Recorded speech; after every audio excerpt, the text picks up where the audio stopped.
दोस्तों, इस समय ईरान में हर तरफ नफरत की आग फैली हुई है और हर तरफ महिलाएं अपनी आजादी के लिए पुलिस और सत्ता के खिलाफ आंदोलन में लगी हुई हैं। लेकिन उस आंदोलन की बात तो हर तरफ हो रही है, पर आज हम ईरान के उस पुराने और समृद्ध इतिहास के बारे में बताएंगे जो उस समय फारस का इतिहास कहा जाता था, जिसके राजाओं ने दुनिया के कई हिस्सों पर सदियों तक राज किया और भारत भी उससे छूता नहीं रह पाया था। वही सभ्यता जब सिमटी, तब वो आखिरकार 20वीं सदी में ईरान के नाम से पूरी दुनिया में जानी जाने लगी। तो आइए शुरू करते हैं फारस के इतिहास यानी प्राचीन ईरान की हैरान कर देने वाली कहानी। दोस्तों, ईरान सभ्यता का बहुत पुराना केंद्र रहा है। किसी जमाने में यहाँ पर तमाम आर्य जनजातियों ने पनाह ली थी और यहाँ इस्लाम से पहले पारसी धर्म का केंद्र था और दुनिया के बड़े पैगंबर जरथुश्त ईरान में ही थे। पारसी धर्म के दौर और उससे पहले भी ईरान ने इंसानी सभ्यता के विकास में बहुत अहम रोल निभाया है। एक वक्त ऐसा था कि ईरान के राजाओं की हुकूमत यूनान से हिंदुस्तान तक फैली हुई थी और उसी फारस के बादशाह दारा और साइरस ने बड़े एम्पायर स्टैब्लिश किए थे।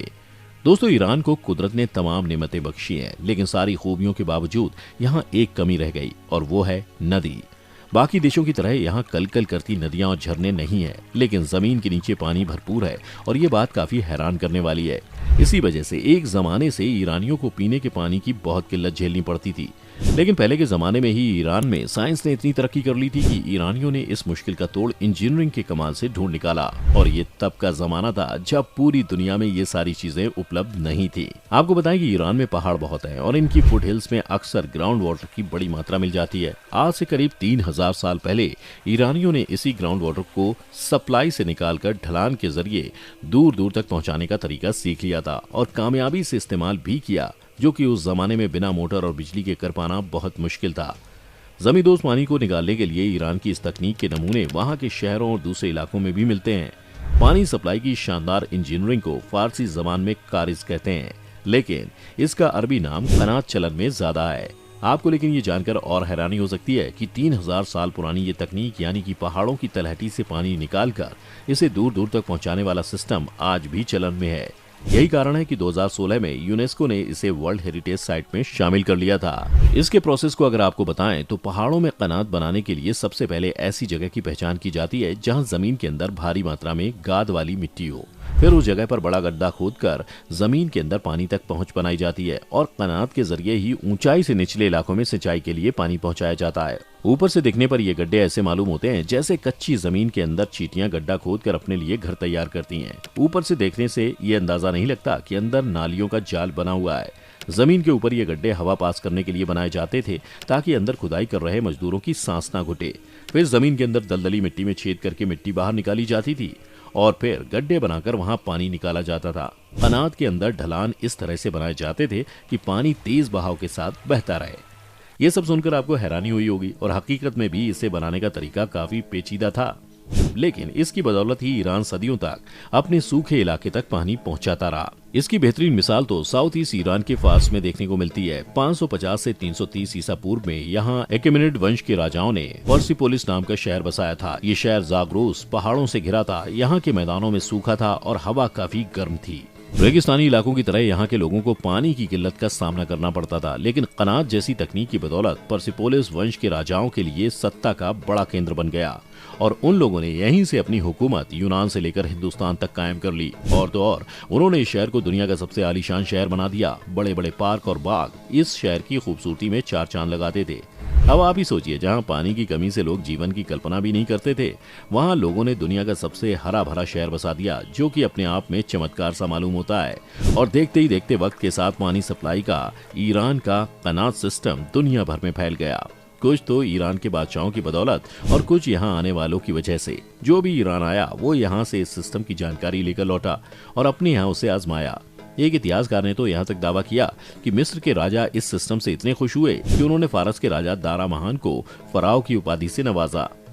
अब जहाँ पानी ना हो और बंजर रेत हो, वहाँ गर्मी की क्या हालात होते होंगे ये तो आपको पता ही होगा। लेकिन इसी कनात सिस्टम का एक और हैरान कर देने वाला फीचर ये है कि इससे न सिर्फ पीने का पानी मिलता था, बल्कि ये एयर कंडीशनिंग के भी काम आते थे। उदाहरण के लिए मिडिल ईरान की बात करें तो यहाँ का इलाका काफी गर्म रहता है और तब भी रहता था, लेकिन यहाँ कनात के पास ठंडी हवा गुजरने के लिए बक्स बनाए गए हैं। इस पूरे प्रोसेस को ऐसे समझिए कि कनात में शेफ्ट के जरिए जो गड्ढे बनाए जाते हैं, वहाँ से गर्म हवा जमीन के अंदर जाती है और पानी के संपर्क में आकर ठंडी हो जाती है और फिर जब ये हवा बाहर आती थी तो ये ठंडी हो जाती थी। वहाँ के कुछ पुराने घरों में आज भी एयर कंडीशनिंग की यही तरीका चलन में है। कनात के एक और बेहतरीन इस्तेमाल की बात करें तो ये रेफ्रिजरेटर के तौर पर भी इस्तेमाल होता था। जाड़े के दिनों में ठंडा पानी पहाड़ों से कनात के जरिए पहुंचाया जाता था। यहाँ आकर ठंडी दीवारों के बीच ये पानी जमकर बर्फ बन जाता था। इन बर्फ जमाने वाले तहखानों को यखचाल कहते हैं। आपको बताएं कि यखचाल फारसी शब्द है जिसका मतलब है बर्फ के गड्ढे। यहाँ सर्दी के मौसम में बर्फ जमाने का काम किया जाता था ताकि गर्मी के दिनों में इसका इस्तेमाल हो सके।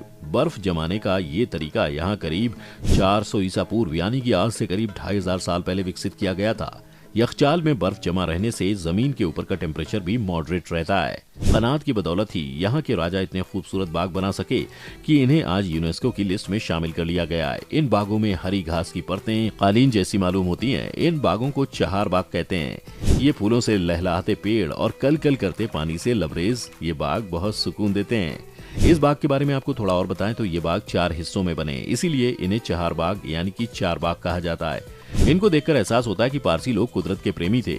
कोई शक नहीं कि इब्राहिमी मजहबों यानी कि इस्लाम, ईसाई और यहूदी में जिस जन्नत की कल्पना की गई है उसका ख्याल इन 4 बागों से ही प्रेरित है। फारसी लोग इन्हें परिदायदा का नाम देते हैं। जन्नत के लिए अंग्रेजी शब्द पैराडाइज इसी फारसी शब्द से बना है। ईरान की राजधानी तेहरान के मशहूर बाग हैं बाग खोशने विसान यानी तस्वीरें उकेरने वालों का बाग, बाग मुज़ेह यानी म्यूजियम गार्डन, बाग फिरदौस यानी पैराडाइज गार्डन।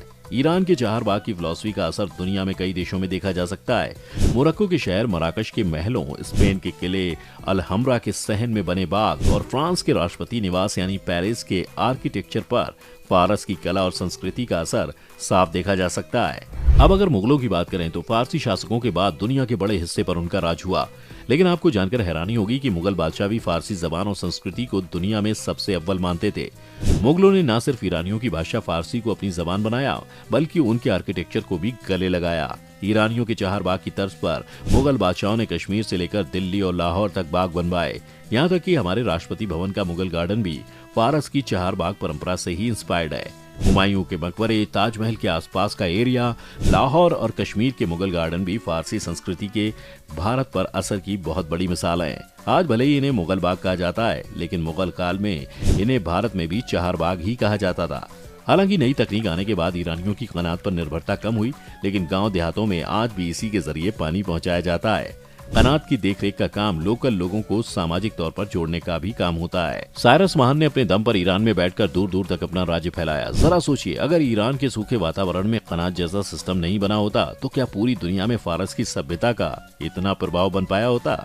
खैर, आपको ये तकनीक कैसी लगी आप हमें कमेंट करके जरूर बताएं। साथ ही जानकारी अच्छी लगी हो तो इस वीडियो को लाइक और शेयर करना ना भूलें। और जो भी हमारे नए व्यूअर्स हैं वो नीचे दिए गए सब्सक्राइब बटन पर क्लिक करके चैनल को सब्सक्राइब कर लें और बेल आइकन दबा दें ताकि चैनल की हर लेटेस्ट अपडेट आप तक सबसे पहले पहुंच सके।